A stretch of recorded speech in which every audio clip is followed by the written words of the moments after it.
The opinions and views expressed by individuals during this broadcast are their own.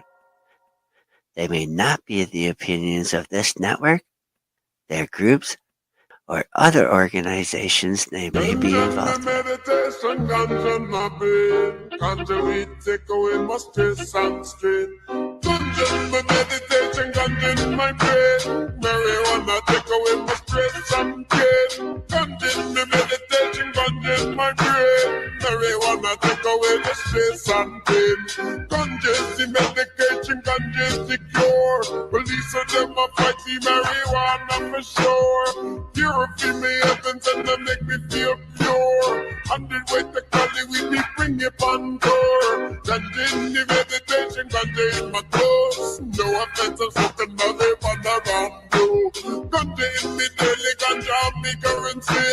Ganja is the currency and daily pay. Give me revelation, it's not to get too much when it's been growing. So long that's what we call it.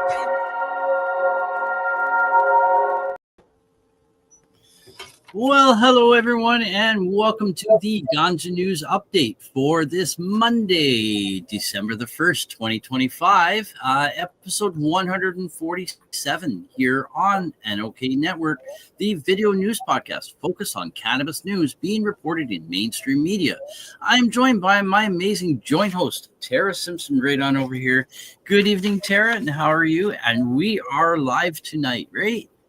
I know we are actually live. You're not watching a pre-recorded live show. You're watching a live with Ron and Tara tonight. I'm good. It's been a busy another week, of course, because there's always something happening in my world. I had an incident with Mr. Bentley meeting a stinky kitty in the yard this week, so that was the highlight of my week. Was de-smellifying Mr. Bentley, who still has a pretty stinky face, but we're getting there. Right. Yeah, it's hard when you have a wrinkly face to get in all those little wrinkles, and he got it smack dab. I mean, I'm pretty sure he thought whatever he was chasing wanted to play with him. And then when it stopped and did its little dance, because skunks do that little dance before they spray. I think he thought this thing was playing with him. I found out he ain't playing. No. So, what time of the day did it happen? Was it night or? So the sun had gone down, so it was around 6 or 6:30 in the evening. But it was dark enough back there. We had come back from the field because he can now go further out because the corn's way down. So now he's got to go as far out as he possibly can before he'll do his business because he's an asshole like that.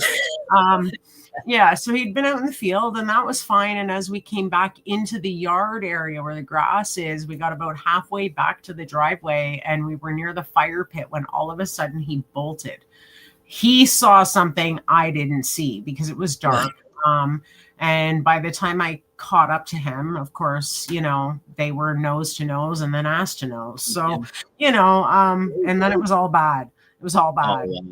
Wow. There's nothing worse in the world than the smell of fresh skunk spray, let alone when you're that close to it. Thank you very much. It's been a week, I tell you, and I'm still getting wafts of it, even outside. I'm like, what? Well, because when he come running back, who knows what he rubbed his face all over while I ran in the house to get backup. Because I was like, oh my God. And of course the hose isn't on outside, which again, forgetting in the panic, I would have hosed him down. You never ever do that with a skunk spray. It's an oil. If you put water on it, it doesn't do anything. It just makes it worse. So then it was like, okay, now I need this, this, and this. Bring me this. And I'm making my little concoction of paste to put all over him. And, but little did I know, it wasn't just him that got it. The coat I was wearing also got it, which I didn't realize. And I had brought that in and kind of threw it off. And so it was all about what a shit show this week has been. Top of that, and then of course we get snow and someone's got to go shovel, so so it sounds like you had quite the adventure it's been a week, right? Not gonna lie. Yeah, it happens. Yeah, Right? those wafts, I'm telling you, Kim, they Oh, were brutal, right. and I'm still, and it doesn't help. I mean, his face still smells. So like anytime I'm near him, I get wafts of it too, and I'm like, "Bleh." Oh, man. Well, thankfully, my dog, she's we've had her for 9 years, and she's not gotten into anything yet. Knock Thankfully, on wood. my fingers crossed, my toes. But Uh-huh. one time a few years back, I had a skunk let itself go underneath my car. I had my car parked beside the wood pile. It let itself go under there, and when I drove to work that morning, I smelled like skunk at work all day long.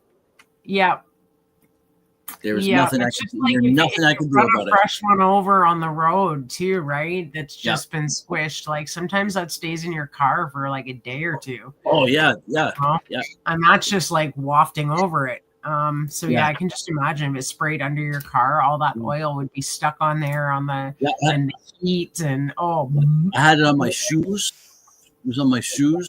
So even when I walked into, and because it was sitting in the car, the smell of it got into my clothes. So when I walked into work, and I worked in a call yeah. center, so Ooh, yeah, yeah. yeah, So yeah. anyways, enough about the stinky, smelly, skunky No stories. more stinky kitties. How about we get to our top stories in cannabis news now, shall we? Sure. And we're going to start off with the first story here, one that we skipped over last week, and we're gonna get this one covered. And I'll start this one off. This one here is from Leafy. Cannabis provides short-term relief for autism symptoms, study finds. First major research examining cannabis use in autistic adults reveals substantial short-term symptom reduction, though researchers caution against long-term reliance on the drug. This was written by Liam O'Dowd on November the 18th, 2025. And we are live, Mikey. We are live tonight. We are live. We're real So live. good evening, Mikey. We are on live, right? So cannabis can provide significant short-term relief from symptoms associated with autism spectrum disorder, or ASD, in adults, according to the results of a new study. The research published in the journal Scientific Reports examined data from 111 self-identified autistic adults who used cannabis to manage their symptoms over a 74-month period. Participants tracked more than 5,900 cannabis use sessions throughout the Strain Print app, rating symptom severity before and after use. Results show that overall symptom severity ratings decreased by 73.09% from before to after cannabis use, with symptoms reduced rather than exacerbated in 98.33% of tracked sessions. So those numbers are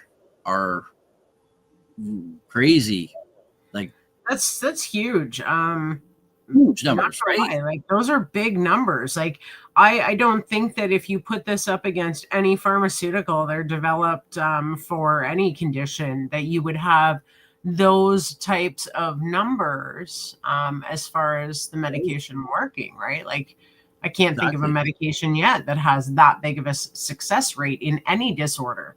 Yep. So that's pretty fucking cool. Yep. All with this plant, right? Right. Absolutely. Yeah.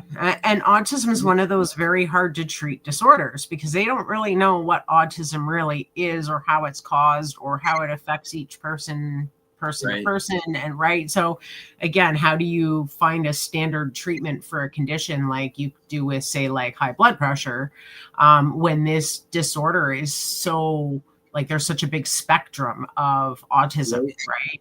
From really mild, you wouldn't even know someone was autistic necessarily, to very severe, where they're non-functioning, non-toileting, like, there can be some very severe Round the symptoms of clock care. Yeah. Yeah. exactly. Yeah. So that's pretty cool if they can have that kind of success rate. I'd love to see this like applied on a broader scale. Right. Yeah, the study focused on 4 symptom clusters commonly associated with autism: sensitivity issues, including sensory overload and sound sensitivity; repetitive behaviors; mental control problems, such as difficulty concentrating and intrusive thoughts; and negative effects, such as anxiety or irritability. Sensitivity symptoms showed a 68.09% reduction. Repetitive behaviors decreased by 70.41%. Mental control issues dropped by 68.59%.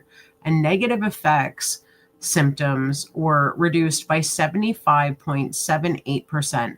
That is absolutely mind-blowing to have that big of a reduction in symptoms with just the use of a plant. Yet all of these people have probably, and I'm just speculating here, been on some form of pharmaceutical intervention, whether specifically designed for their condition or in off-label uses to control all of these different aspects to reduce the symptoms. And I can guarantee you they probably didn't have any positive outcome like this. Right.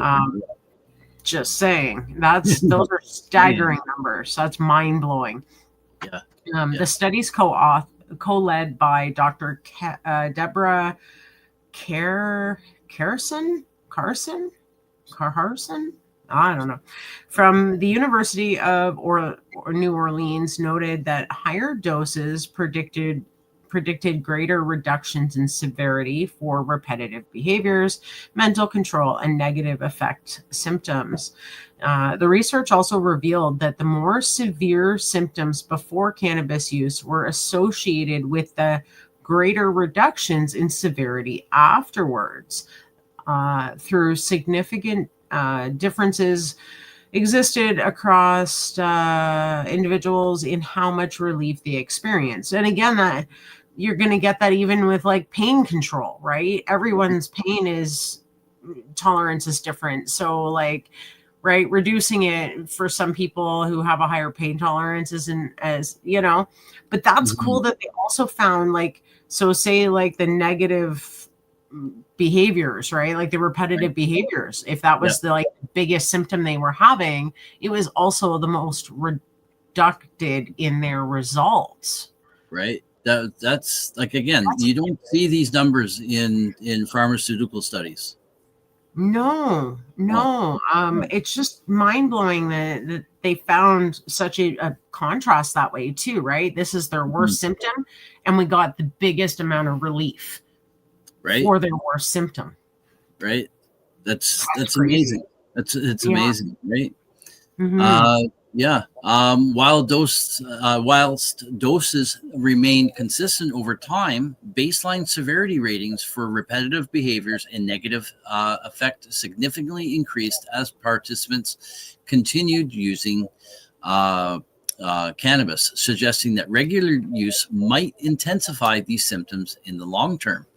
While acute use of cannabis may provide a temporary reprieve from repetitive behaviors and negative effect, without the development of tolerance to these effects, regular cannabis use may intensify these symptom clusters in the long term, the researchers wrote.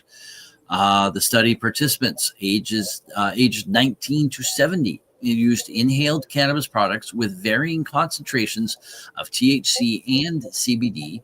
Interestingly, the specific cannabinoid concentrations did not significantly influence symptom changes, contrasting with the results of other clinical trials, which focus primarily on CBD-rich products. Age emerged as a significant factor, with older adults reporting greater relief from sensitivity symptoms than younger participants. The researchers acknowledged several limitations, including the lack of verification for ASD diagnosis, potential sampling bias towards those who tolerate cannabis well, and the absence of a placebo control group. The non-experimental nature means expectancy effects likely contributed to some symptom reductions. Interesting. I mean, they can say that all they want, but again, they're seeing huge reduction. So is that all placebo effect? Not a fucking chance. There could be a handful, but again, I don't think that that's the case, because we've seen this time and time again with all sorts of disorders that, for the vast majority of people, it actually does work. And without it, they don't function. So, and I don't buy this long-term use of statement, may cause. See, when they say may, it means they don't fucking know. That's what I get out of that. They don't know. They don't know. Right. They gotta put it in there somewhere, right? Because they gotta demonize plant. It's like a disclaimer, like it could do this, but we really don't know. But we don't want to say we don't know, because we haven't done that study yet. Right. So we can't really say, but we have to put this in here just in case. Like, why even bother? At this point, you don't know. So just say, we don't know if long-term use. Like, oh my God, that drives me crazy. Maybe I'm slightly on the spectrum that way. Just saying, like, there's some things I just pick up on and I'm like, yeah. So, current pharmacological options for ASD remains limited in the United States. Only 2 medications, aripiprazole and risperidone, are FDA approved for treating ASD, both targeting irritability rather than core symptoms. Right. Again, you're masking it. Risperidone is a sedative effect. So you're really just sedating this autistic person. You're not actually helping them in any way. In the UK, however, no medications are currently licensed specifically for the core difficulties associated with autism spectrum disorder, whilst aripiprazole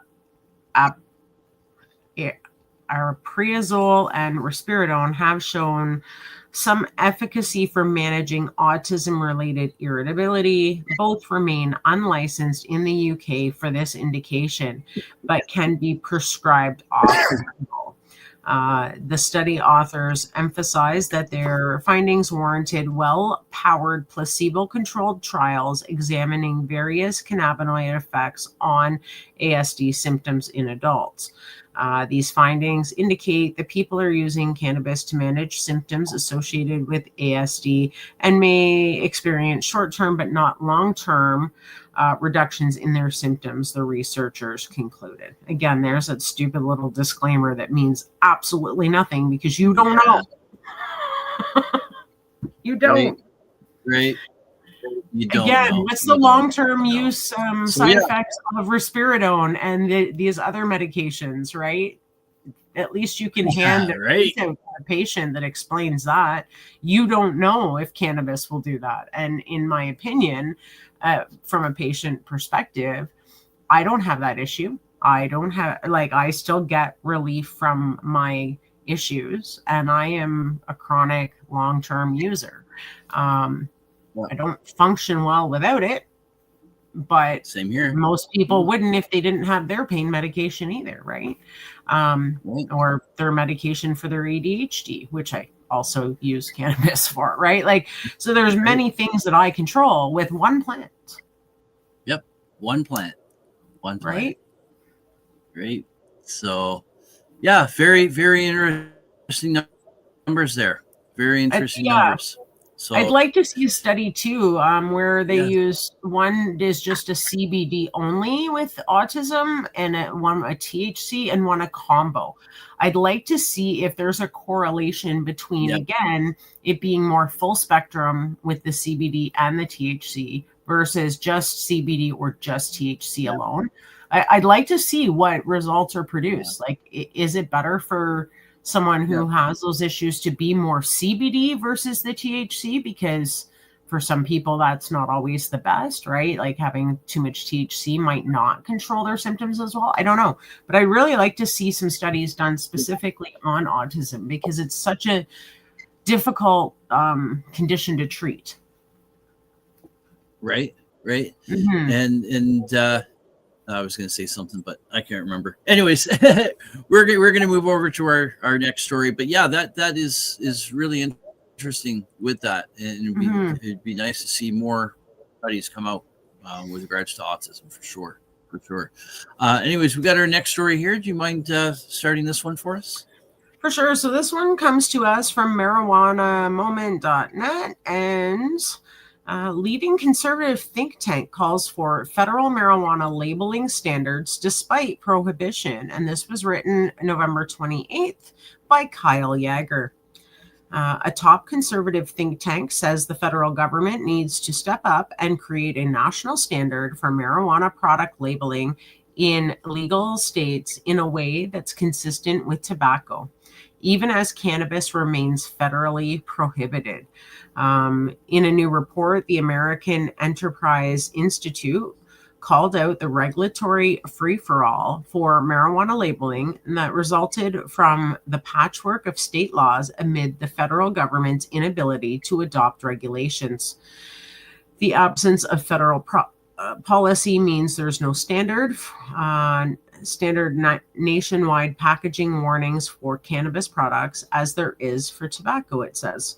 Some legal states might require warning labels with information about potential harms of marijuana use, but the inconsistency warrants national level guidance. Howard Hussock, a senior fellow in domestic policy studies at AEI, said.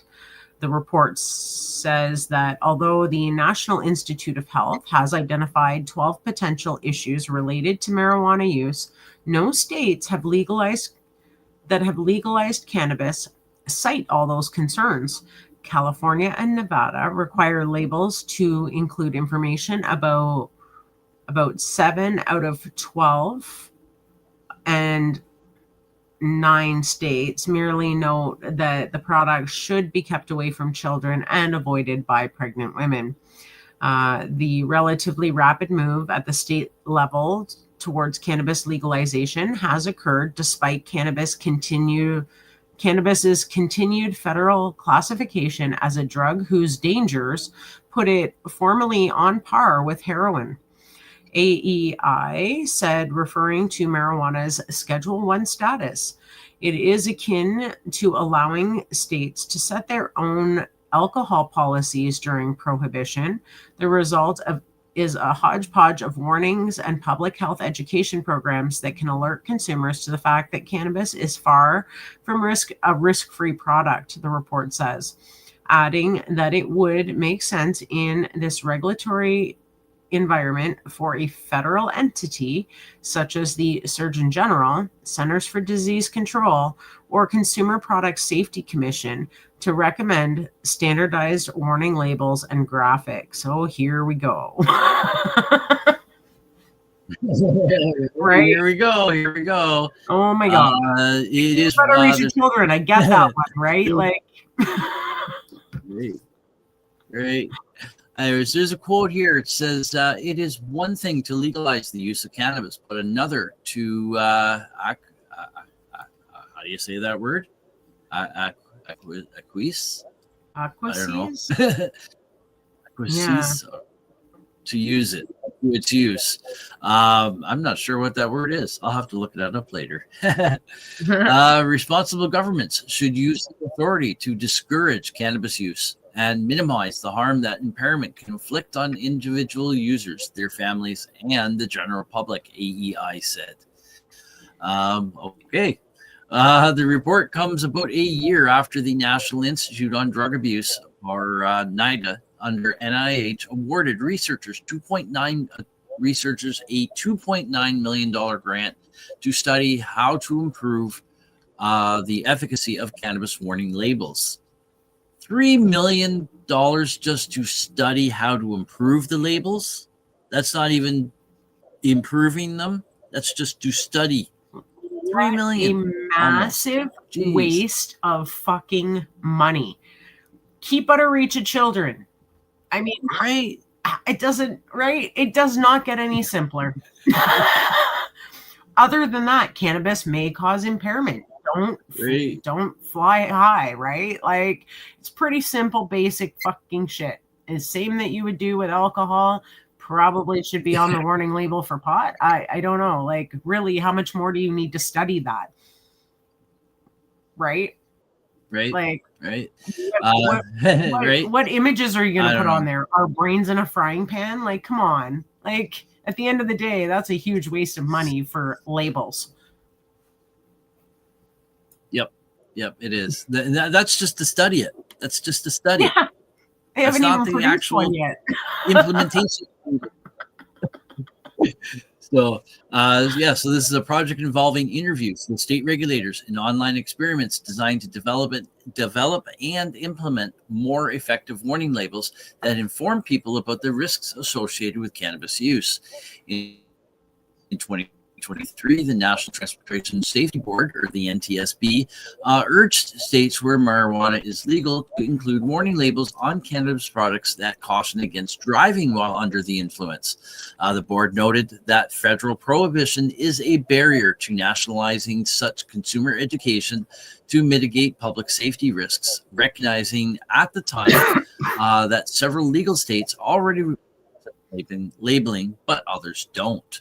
Also last year, a coalition of marijuana reform organizations called on regulators across the world to adopt a universal symbol for marijuana products in the interest of promoting safety in the evolving cannabis market and making it easier to facilitate interstate commerce if states choose to enact that policy. The group said in a letter to regulators that there should be at least uniformity in labeling so that people know what products contain cannabis, no matter where they're shopping. The International Intoxicating Cannabinoid Product Symbol, or the IICPS, a yellow triangle with an image of a cannabis leaf and black border, has already been adopted by Montana, New Jersey, South Dakota, and Vermont, while other states like Alaska are also considering it. Huh. Yeah, and I mean, some of that makes sense, right? I mean, even in grassroots, you've got people who put the cannabis warning label on their products that they sell. You have the keep out of reach of children that may cause drowsiness. I mean, those are all basic things. They should really put on there may cause kitchen raids at 2 a.m., right? Like, there's a few other little ones that maybe, but at the end of the day, I mean, we don't need to spend $3 million fucking dollars to come up with some suggestions for a label. Just saying. Right? Yeah. Great. Yeah. Just saying. Yeah. But again, I mean, we're the pot smokers and we're supposed to be the dumb ones, right? Like,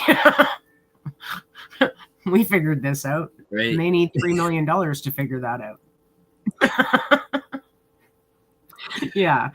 Exactly. Hey, they can give me $3 million bucks. I'll take it. They can give me the $3 million. Yeah. Yeah. And you'll produce a label faster too. Right. Yeah. So David Nathan, founder and president of DFCR, also criticized New York regulators in a op-ed for Marijuana Moment after the state moved forward with a more complex, individualized label for cannabis products, despite being encouraged to follow the lead of other states and adopt the universal symbol. The nationwide conference on weights and measurements, which in 2023 adopted national standards for cannabis packaging, labeling, and storage, has considered adopting guidance calling for a universal label on marijuana products. But last year, it opted to forego that plan because members were concerned that the body, which focuses primarily on scientific measurement, lacked the necessary health expertise to craft an appropriate label. Did I really just fucking read that? Yeah. There's a lot of dumb people out there. I mean, really, like. Hashtag make it make sense, right? The necessary health expertise to craft an appropriate label. Yeah, let's see that again here. Right there. Make it make sense. Why are these people in charge then? Right. Like you don't hire a roofer to pave your driveway. Just saying. Right? Why would you hire these idiots to handle this then? Oh man. It's gonna be one of those nights. One of those nights. Anyways, we're moving on to our last story here before the break. I'll start this one off. This one's from StratCan, and written by Sarah Clark on November 26th, 2025. New Brunswick Premier in discussions to include cannabis in new interprovincial trade agreement. New Brunswick Premier Susan Holt says she has been having discussions about including cannabis in an interprovincial trade agreement. The Premier made the comments to reporters while touring Organigram's Moncton facility on November 26, 2025, as first reported by CBC. She also said she has been discussing the possibility of a single excise stamp, a move the industry has also been calling for. Although provinces signed a new trade agreement in November, it will come into effect in December. The agreement between all Canadian provinces, territories, and the federal government will drop interprovincial trade barriers on many goods, but does not currently include food, alcohol, or cannabis. Premier Holt said she had been having these discussions with Chrystia Freeland when she was Minister of Transport and Internal Trade. Freeland's tenure in that role ended on September 16th, 2025. She was succeeded by Stephen McKinnon, Transport, and Dominic LeBlanc of Internal Trade. It can still be included, Holt said. These are conversations that I had been having with the former Minister of Transportation, Chrystia Freeland, about some of the pieces that we wanted to see align in terms of a single excise stamp and changed interprovincial barriers. I'm just not even going to comment on that. I have a lot to say, but this is not the platform for it. Just saying. Just saying. Just saying seems to be the saying of the night tonight. It is. The premier was at the Organigram facility as part of an announcement that Opportunities New Brunswick is providing with cannabis producers with non-repayable contribution of up to $2 million in support and of a $9.3 million investment to modernize its Moncton facility. Matthew Carew, Organigram's Vice President of Operations for Eastern Canada, added that such an allowance would benefit the company as it sells most of its cannabis outside of New Brunswick. Our biggest market is actually Ontario, and then Alberta and BC. And then we have a high market share here in New Brunswick. Said Cario, having the ability to sell across borders without the additional tax would allow us to be more profitable. And absolutely, again, why are we taxing province to province when we live in one fucking country? Like, make it make sense. Like, again, just another government money grab. And I didn't know that until I just read this. I didn't know that they were taxed province to province. That, like, why? There's so much taxes involved. It's crazy. No wonder these companies are struggling. No wonder OCS is struggling. No wonder Legacy still exists because we don't tax each other province to province. You live in BC, you want something shipped there, guess what? It's the same price. Right.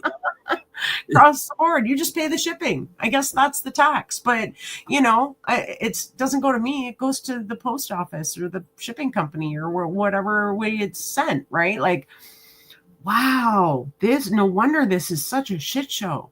Just saying. Crazy. It's crazy. Just saying.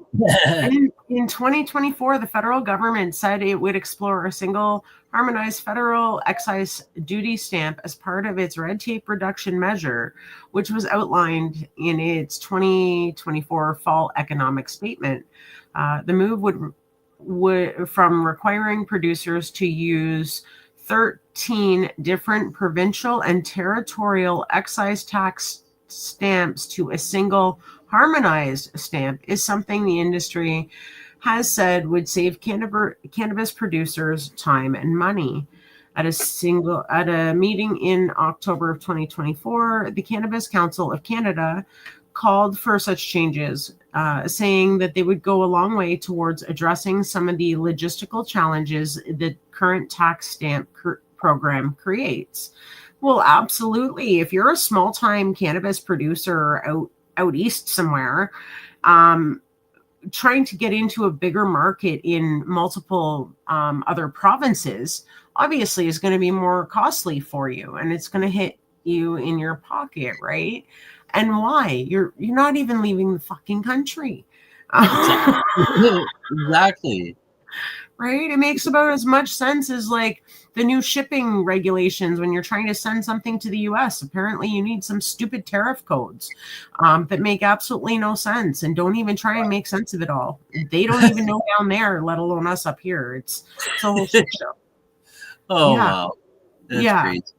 That's Yeah. crazy. Wow. Yeah. More recently, Orville Bovenschen, president of Canadian Cannabis at Village Farms International, published a commentary arguing the policy change represents the easiest policy win in Ottawa that's hiding in plain sight. It's not just us, Bovenschen also told StratCan in 2024. If you look at small producers, medium-sized producers, it's very complicated for them as well. A change like this can make it easier for us to operate and become more profitable. I think this is much easier to achieve before we get to the bigger issue of the excise tax itself. No shit. Nicholas Langor, director at Craft Cannabis in Newfoundland and Labrador, recently told StratCan the current system of different provincial cannabis excise stamps disproportionately impacts smaller companies, preventing them from fully participating in the domestic market. From our standpoint as a micro license holder, the current excise stamp framework represents a disproportionate administrative and financial burden, Langer says. The operational requirements associated with stamp acquisition, inventory management, and compliance reporting are resource intensive and often prohibited for smaller license holders. These changes do not simply slow down business, they limit market access entirely.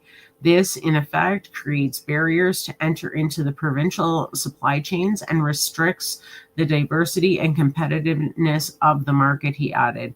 Langor said Craft has shifted its focus towards the international B2B sector because of the regulatory challenges in the domestic market. Wow. And no wonder. I mean, like, that's an absolute shit show of a program. Like, so depending on even what province you're sending your product to, depends on how much tax you're paying, probably, too. That's why they have the different, like, that's insane. Why are we doing this to our own country? Right? It doesn't make sense. Doesn't make sense at all.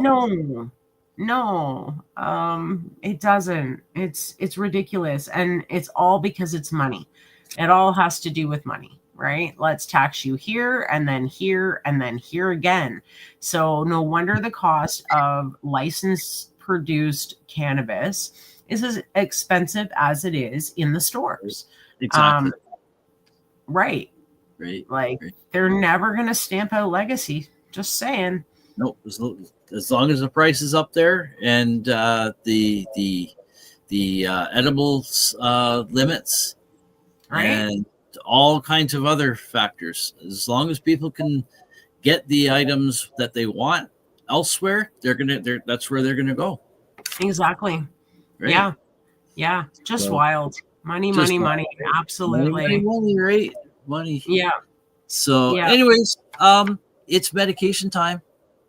That's right, folks. It's time to pay some bills. So stay tuned for a word from some of our sponsors, and then we'll return with more articles making mainstream media news. That's right, folks. We'll be back in just a few minutes. In fact, 4 minutes and 20 seconds here on Ganja News Update on NOK Network.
Hey, hi, my name is John Mark, aka Sublimator Warrior, and I would like to welcome you to Smoke Signal in Tyndinaga. One dab make your whole dome drip sweat. One dab make the homies all dip set. One dab, only really need one dab. One dab. Smoke Signal is a medical dispensary where you can get all your products and needs. Vaping a whole bunch. Might just start laying up the blunts. God. Ooey, ooey, gooey, that's a sticky dab. Sticky dab. Might just have to put this one on Instagram. Go and hold it in, feel it in your ribs. So come and check us out in Tyndinaga. 55 Highway 49 in Tyndinaga. It's on the res, and we're open from 10 a.m. to 8 p.m. 7 days a week.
Enjoy the show, man. And we're back from our medication session live on Ganja News Updates here on NOK Network. That's right. And we have another set of stories coming at you making cannabis news. So let's get at it. And we got our next story here coming to us again from New Brunswick. And this was a highlight, like an item that was mentioned in the previous story that we did. This is from CTV News. NB, or like New Brunswick, spends $2 million to support upgrades to Moncton Cannabis Facility. And this article is published by Haley DeRicio and Derek Haggett on November 26th, 2025. New Brunswick is spending $2 million towards Organogram, $9.3 million project. There's a clickable link there for more information to modernize the cannabis producer's flagship facility in Moncton. Organogram continues to push the boundaries and is continuously striving to reach the next level, said Premier Susan Holt. This project strengthens operations at its Moncton facility, boosts productivity, and supports good jobs. When industry leaders choose to grow in New Brunswick, it reinforces that our province is a competitive, forward-looking place to do business. The cannabis producer was founded in 2013 and operates a cultivation and manufacturing facilities across the country, with plants in Ontario, Quebec, and Manitoba. The company serves medical and adult use cannabis markets, and Organogram's Senior Vice President of Operations East, Matt Cario, said the money will go toward a lighting upgrade. Yeah, we know lights are important. The investment is specifically to upgrade 75 rooms with higher intensity LED, said Cario. Cario said the new lights do consume more energy than the old ones. It's about a $60,000 a month increase, said Cario, but the yields outweigh that increase in energy. The new lights will produce over 100 million grams at the facility this year, he said. It's very exciting for us. It'll be a record for this facility, said Cario. As far as additional jobs go, Cario said as Organogram grows, expanding the workforce is definitely something they will look at as yields increase. Cario said there's still a lot of stigma with cannabis since it was legalized 10 years ago. We're trying to get people through the facility. We're trying to get exposure to the facility, all the jobs, all the taxes we pay, the value that we bring to the economy to show people we are a legitimate business that's creating a number of jobs in the province, said Cario. Holt said the investment comes at a time when the province is looking to grow its economy. That's because our economy's gone to shit. Just saying. We are looking to attract investment. We're looking to make our companies and our enterprises more productive, and we're looking to diversify into new markets. What Organogram is doing with their nearly $10 million investment is an investment in productivity and ensuring this facility will lead and produce more product and sustain the incredible amount of jobs they already have here in a field New Brunswick is a leader in, said Holt. The project is being supported by Opportunities New Brunswick with a non-repayable contribution of up to $2 million. A release from the province said the investment is expected to increase provincial GDP by over 3.3 million and generate an estimated 424,000 indirect and direct provincial tax revenue by the end of next year. Wow. Yeah, that's crazy, right? Be a huge lighting investment there. Absolutely. 10 years ago, it's only been 8. Yeah, I noticed that in the article. They said the guy said cannabis was legalized 10 years ago. It's only been 8 years. Oh, come on. It is CTV. And, Yeah, they don't get everything right or anything I right sometimes. know. But they did cover the story. They just need a fact check now and then. Right. So, anyways, we're moving on to our next story here. Do you mind starting this one for us? For sure. So this one's coming to us from mjbizdaily.com. How Gen Z's buying habits are reshaping legal cannabis retail. This was written by Sally Blackman on November 24th of this year. Cannabis operators are watching an unexpected consumer shift transform retail. Gen Z, the industry's youngest legal consumers, are coming in to buy.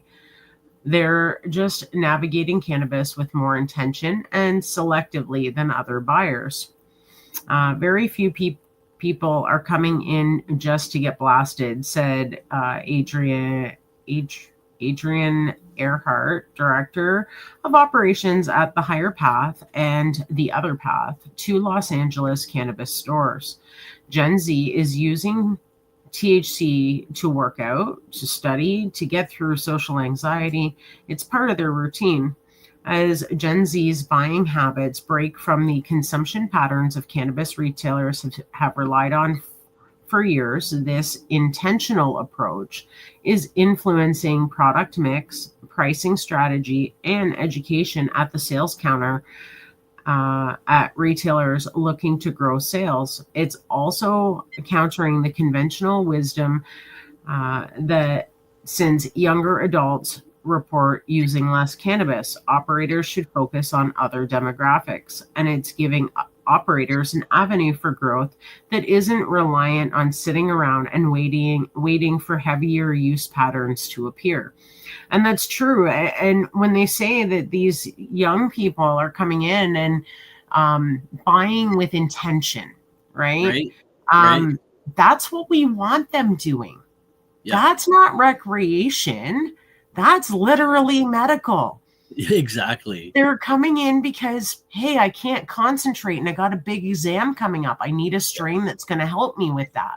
Yep. Instead of popping a pill. Right. I don't need my Ritalin today. I'm going to smoke a joint. Or I have really bad social anxiety. So I need something that's going to help bring that down a bit so I can go out with the girls this weekend and have a good time. Yeah. Right. Have a good time and not be zoned out. Right. Or like shitting my pants scared because the strain I chose increased my anxiety or so they're using their knowledge medically to help themselves to function while at the same time getting a little bit of a buzz on. But they're not doing it to get shit-faced, couch-locked, blasted.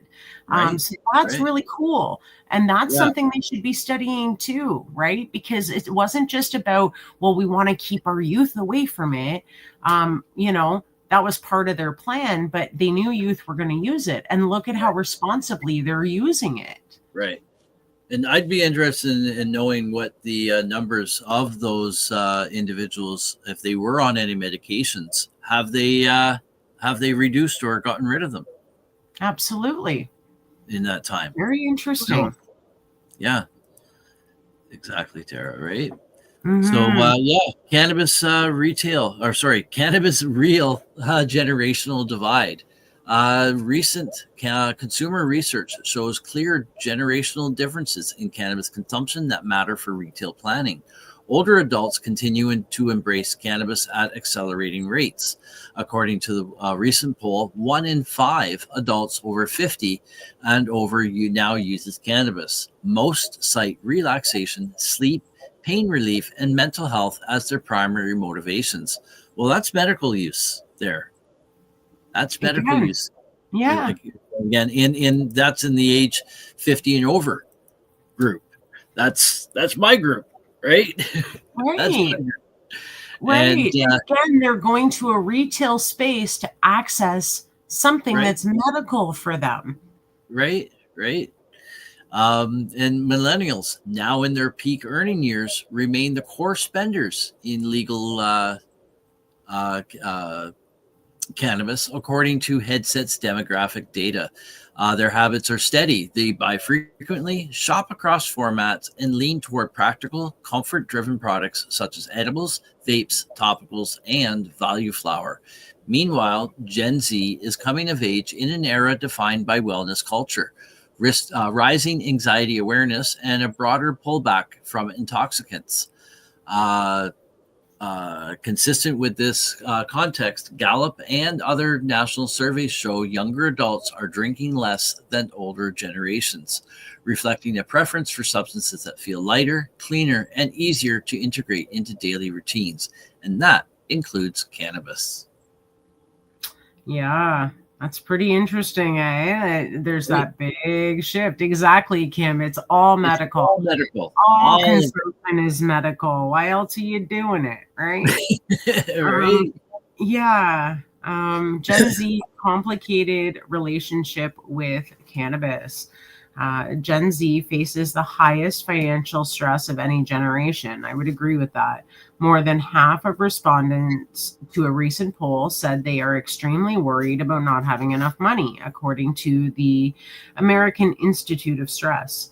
The high cost of housing, constant inflation, and student loan pressures push cannabis firmly into the discretionary spending category. Young consumers make smaller purchases and often visit stores less often, but they still want cannabis. 69% of adults aged 18 to 24 prefer cannabis to alcohol, and 56% said they're replacing alcohol with THC.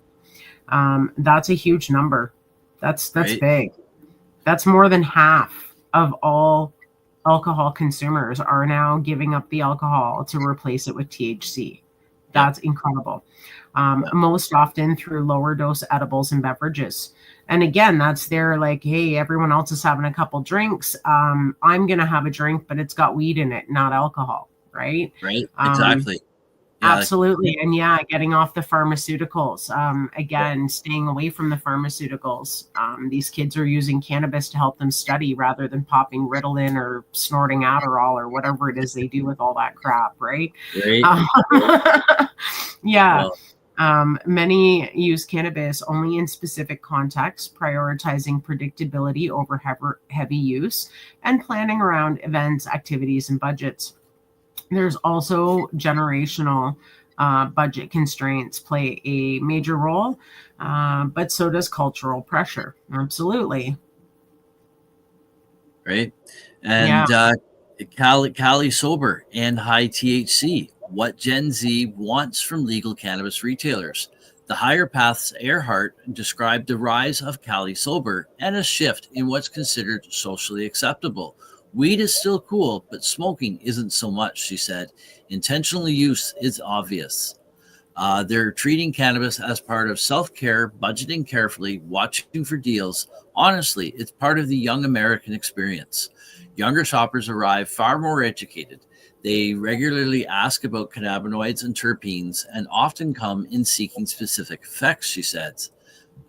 Secondary cannabinoids like THCV, marketed by some as a functional THC focus aid, and CBG, viewed as a mood-lifting alternative to pharmaceutical prescription drugs like SSRIs, have become particularly popular among this group. Merchandising has shifted accordingly. The Higher Path created a dedicated low-dose section in response to rising demand for predictable, low intoxication products, something that didn't exist a few years ago. Basket Mix reflects the same move toward intentional, social-friendly use. Larger format pre-roll jars, such as the shop's 14-gram party packs, sell well to younger adults seeking lighter social effects. Anxiety relief, or a focused boost. And Gen Z isn't ditching THC altogether. The younger crowd is definitely still looking for the high THC, she said, but they're not just buying flower and vapes anymore. They want a big punch for a dose. Otherwise, what's the point? That's really interesting, eh? Right. And here they were worried that kids were just going to go and, buy this stuff up and get blasted for the hell of getting blasted. And they're not doing that. We don't give them enough credit. The information's out there, and they know that this is better for them than the alcohol, because they probably watched all their older adult family members become complete idiots at the Christmas party, and went, yeah, let's not be like them, or whatever the case may be, right? So it's pretty cool that, we're seeing those results, which we anticipated. We knew that was going to happen. Right. But, Exactly. Yeah. And this is, as Kim says, that's exactly why the U.S. Feds came after the hemp-based products that get around the laws. Pressure from the alcohol industry. Absolutely. Right? Because they're losing their shirt right now. If 56% are giving up alcohol and going to cannabis in some form, that's huge. That's got to be hitting the alcohol sales big time. Yep. And that's just amongst our youth. How many others in the older generations are also doing that? That'd be another interesting number to see. Right. What the data says about Gen Z in the future, broadly, trends show a shift towards lighter controlled consumption. Headsets demographic shows that Gen Z spend less per trip, shop less frequently, and buy lower dose SKUs at higher rates than older consumers. Flower Hub Trends, summarized in their Hybrid Marketing 2025 report, suggests younger adults favor beverages, gummies, and wellness-oriented product types while purchasing inhalables at comparably lower rates. Gen Z also leans towards vape pens for discrete dosing, low-dose edibles, and beverages for microdosing, and tinctures, soft gels, and topicals that align with structured self-care, according to Flow Hub. Gen Z also avoid candy-like or party-forward branding, preferring products that resemble legitimate wellness goods. However, since only the upper half of the cohort, ages 21 to 27, can legally purchase these products, these trends serve as early yet meaningful indicators of how future demands may evolve. Right. How the cannabis industry can grow up with Gen Z. Gen Z's buying habits have created space for new conversations, more informed customers, and a broader range of products that meet people where they are. That gives retailers room to grow with their audience rather than chase after it. Stores that lean into education, effect-based merchandising, and routine-friendly SKUs may find that these expectations support steadier, more predictable demand. And because many younger shoppers still want high THC when it offers longer lasting value, brands that design around value, control, and purpose may be the best positioned as this generation grows into into full purchasing power. Cannabis retailers like Earhart see the opportunity presented to Gen Z isn't in waiting for heavier use to return. It's in evolving their product strategy and education to match a lighter, more intentional customer base. And that's great to see that age group is absolutely gravitating towards in that sense with the intentional use. Yeah, and I see the not doing the combustibles, because let's face it, I mean, my kids are in that same Gen Z category, with my oldest only being 28. And we've always, when they were growing up, even though I was a smoker, it was like, don't ever smoke. Like, this is bad for you. Like, we stressed that. It was stressed in school about how damaging secondhand smoke is to your lungs and firsthand smoke, right? So I think because there was such a focus on that with that generation in the education system, and even probably in the home at home, that maybe they've strayed away from that. They don't mind the vapes so much because that's not as bad for you, I guess. It's kind of like a happy medium. Right. But they seem to be going more with the edibles and the drinks and stuff, which... Oh, yeah. Yeah, the drinks especially. Yeah. Yeah. Go to a And party again, I and can see that if their buddies are all having some beers and they're not a beer drinker, they can still have a beverage. Yeah. And Feel like they're a part of the participate. crowd. Yeah, Yeah. absolutely. Exactly. So yeah, that was a great story there. Great story. We got one more.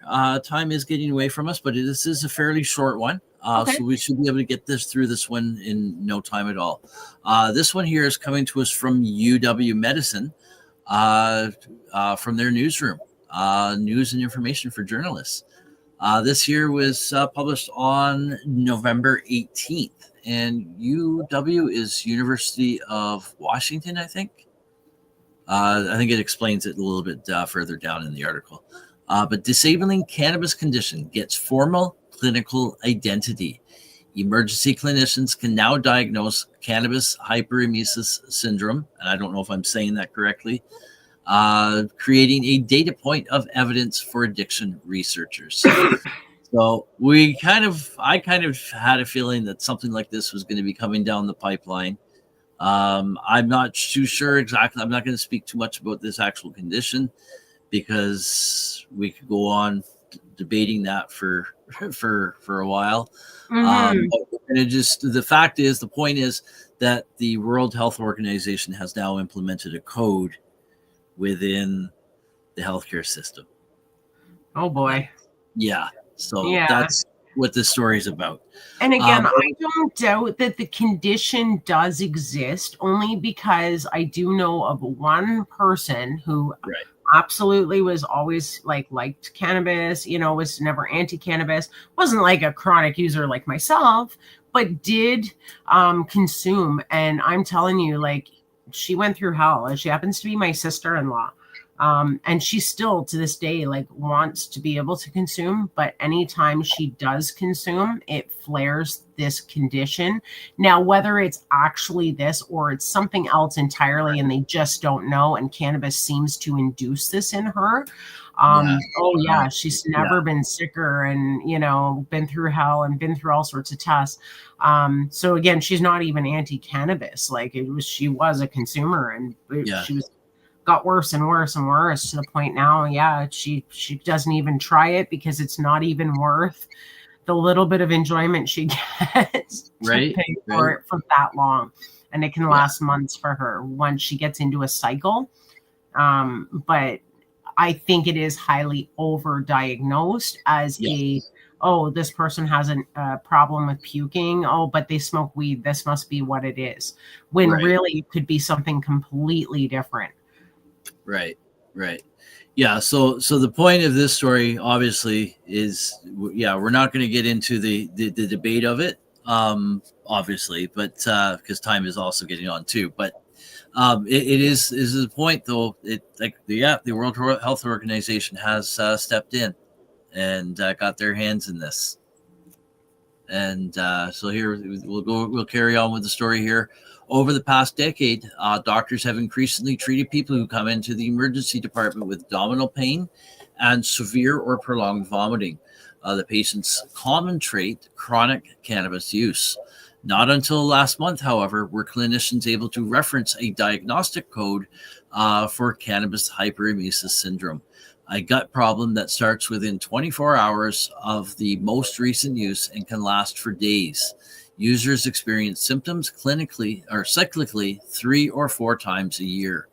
On October 1st, the World Health Organization's Internal Classification of Diseases Manual, ICD-10, currently standardized the new code R11.16, which also was updated for U.S. clinicians by the Centers for Disease Control and Prevention. And there's more information on that code by clickable link there. The development has a few upsides. Clinicians can formally identify the condition with one billing code instead of describing it with 2 or 3 less exact codes. They can also see the code in a patient's medical history to help identify similar symptoms at future visits. One big advantage, the code will enable investigators like Beatrice Carlini to more accurately recognize trends in incidents and parallels among patients. Yeah, it's interesting for a number of reasons. It starts in the gut. So again, does the syndrome exist in the sense that, okay, yes, people are puking from cannabis use, but again, what's triggering it? It's not necessarily the cannabis, in my opinion. I think that there could be a gut brain link somewhere. Maybe there's, for some certain people, maybe there's something in their brain that misfires between the gut and the right. Like, I'd like to see more like in-depth tests on these particular cases where they're consuming. Let's do some brain scans and see what's lighting up. Maybe there's something again just for those people, or it could again be, they've been exposed to a toxin in their cannabis, which has now maybe even caused a long-term sensitivity, right? Like, I could see that too. There's a number of reasons. I don't think the syndrome's complete bullshit, but I don't think that it's what they think it is. Right. If you know what I mean. And definitely overdiagnosed for sure. Absolutely. If you're a pot smoker and you go to the hospital and you're sick, you're now going to be told basically this is what your problem is. And good luck trying to get help from any other doctor, because as soon as they pull your medical file up on the computer, there's already going to be a code you're just going to get told to stop smoking pot. And when you're still puking, they're just going to blame it on the fact that you used to use pot. And you have this syndrome now permanently for the rest of your life. That's what I see happening. Yeah, same here. Same here. Yeah, and it all starts with this code that they're adding. Right, absolutely. It helps us to count and monitor these cases, said Carlini, a research associate professor at the University of Washington School of Medicine who studied adverse health effects of cannabis use. In studying addiction and other public health concerns, we have three sources of data: what clinicians tell us, what people tell us in the community, what people in the community tell us, and what health records tell us. A new code for cannabis hyperemesis syndrome will supply important hard evidence on cannabis adverse events, which physicians tell us is a growing problem. Despite the upsurge in these hospital cases, many providers are still unfamiliar with the syndrome because of its relative newness. A person will often have multiple emergency department visits until it's correctly recognized, costing thousands of dollars each time, Carlini said.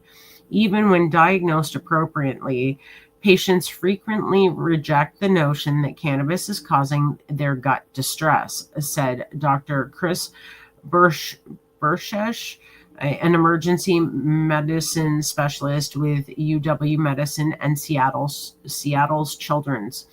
He noted that cannabis often relieves nausea in people who undergo chemotherapy or who manage chronic conditions such as HIV and migraines. Some people say they've used cannabis without problem for decades, or they smoke pot because they think it treats their nausea. He said, it seems like there's a threshold when people can become vulnerable to this condition, and that threshold differs for everyone. Even using in small amounts can make these people start throwing up. It's unclear why the condition affects cannabis users variably. And again, when they keep saying that it affects the gut, it's like they kind of already know it's something to do with the gut. And is that something that they're ingesting with their strains, right? There's so many variables at play with all of it. And why do some people get it and not everyone who smoked that same weed, right? So there's something going on. And that needs to be more investigated, because I don't necessarily believe that weed is causing it. It could be underlying genetics of certain people. right? Very similar to like people with epilepsy. There's different forms of epilepsy too, right? So some people can be the light strobies are gonna like they're gonna drop, they're gonna convulse. Whereas other people, it can be pain induced. There are forms of epilepsy that if you experience high pain and stress can induce a seizure. So there's so many, and again, we know our gut and our brain are connected. So when they keep saying gut in this, that really makes me like draw to there's something going on. And again, toxins and molds and who knows, right? Yeah, I definitely think it needs more study to find out. Yeah, and as you say, I don't think it's the weed per se. It's whatever, something that's grown in or something it's been exposed, that the plant's been exposed to, or something that made them sensitive. Like you hear these people getting bit by the Lone Star tick and then they can't eat meat. Yeah. Maybe there's some sort of bacteria that they've picked up or toxin they were exposed to that now has made their system more sensitive to this because of that, right? Right. Yep. We just don't know yet. And it goes on here to say, we don't know if it's related to the greater general availability of cannabis or the higher THC potency of some products or something else, Buress said. In treating these patients, he added, standard anti-nausea medications are not reliably effective. So we end up going to second and third line treatments like Haldol, which is prescribed more typically to manage psychotic episodes. Oh, wow. One over-the-counter treatment that may ease symptoms is capsaicin cream, an analgesic that creates a sensation of heat. Some people in the throes of this illness rub the cream on their belly for relief. Buress said hot showers are widely considered helpful too. That's something that can clinch the diagnosis for me. When someone says they're better with a hot shower, patients describe going through all the hot water in their house, he said. Subtle barriers exist to quick recoveries. The syndrome is intermittent, so cannabis users may feel like a recent bout of illness was a fluke. They may continue to use multiple times without incident, but then become violently sick again. As well, for patients who accept the diagnosis and want to abstain from cannabis to resolve symptoms, addiction can be a powerful counterforce, Carlini said. So again, when they say that it's affecting the gut, like they keep going to that. These people are rubbing capsaicin cream on their stomachs because they're having pain in their stomachs from cannabis use. I think that aspect of the whole thing needs to be investigated. Safety meeting, right? There's some things that really make me question. I mean, I have a background in healthcare, right? And I have an obsession because I'm like that geeky cool chick that like behind the scenes is always nosing a medical book or looking up a disorder online because I heard something on the news about someone having it and now I need to know what it is. Right. So like all of these things, I mean, there's such thing as abdominal migraines. And I actually have been victim to one. And that almost sounds very similar to what these people are experiencing. They're getting severe abdominal pain. They're vomiting. And I've had that happen. So is it something in certain strains? Like we've talked terpenes before, certain terpenes for some people are just a no-go. So is it a terpene related issue that's causing a reaction almost like a migraine, but not in your head and it's in your abdomen? And of course, a lot of strains have the same type of terpenes, even in smaller amounts. So if you're sensitive, like a food allergy, right? So like my brain's going a mile a minute tonight. Again, thinking about what actually is this? I don't believe it's just because they smoke weed. I believe there's like something underlying that's being triggered maybe because they use cannabis. But what is it? And how do we fix it?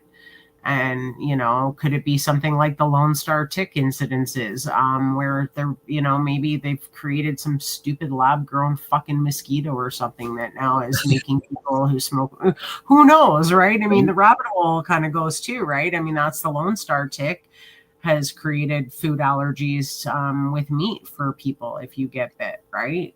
Yeah.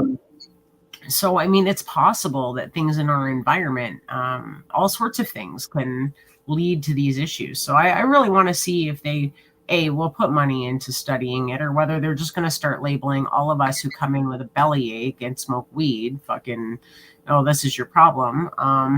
Or, you know, can we actually get to the bottom of what it is? Yeah. Yeah, Right? I hope it's the first, but I have a feeling it's going to be what the second one that you said, that they're just going to label people. Yeah, you've been 303'd. Right. Yeah. Anyways, we have gone on for quite a bit of time here. We did go on longer, but it's been a great show. We had some really great stories picked out for tonight, and we had some great conversations. But the time has come for us to end the show for tonight. So I just want to thank you all for joining us here this week on Ganja News Update on NOK Network, and for tuning in to our video podcast on NOK Network's Rumble and YouTube pages, as well as our social media sites. And that's right, folks. We hope you've enjoyed your update today of mainstream media coverage of cannabis news and information from around the globe.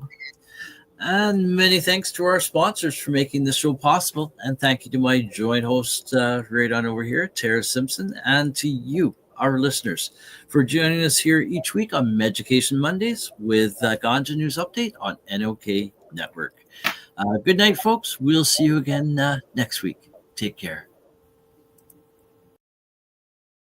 Ganja my meditation, ganja my brain. Ganja weed take away my stress and strain. Ganja my meditation, ganja in my brain. Marijuana take away my stress and pain. Ganja my meditation, ganja in my brain. Marijuana take away the stress and pain. Ganja is the medication, ganja is the cure. Police of them a fight the marijuana for sure. Purify me heavens and they make me feel pure. 100 weight the collie we need bring it on door. Ganja in the meditation, ganja in my clothes. No offense, I'm smoking another one around you. Ganja in me daily, ganja me currency. Ganja is the currency and daily pay. Give me the revelation, it's not to get too much credit and growing. So that's what we call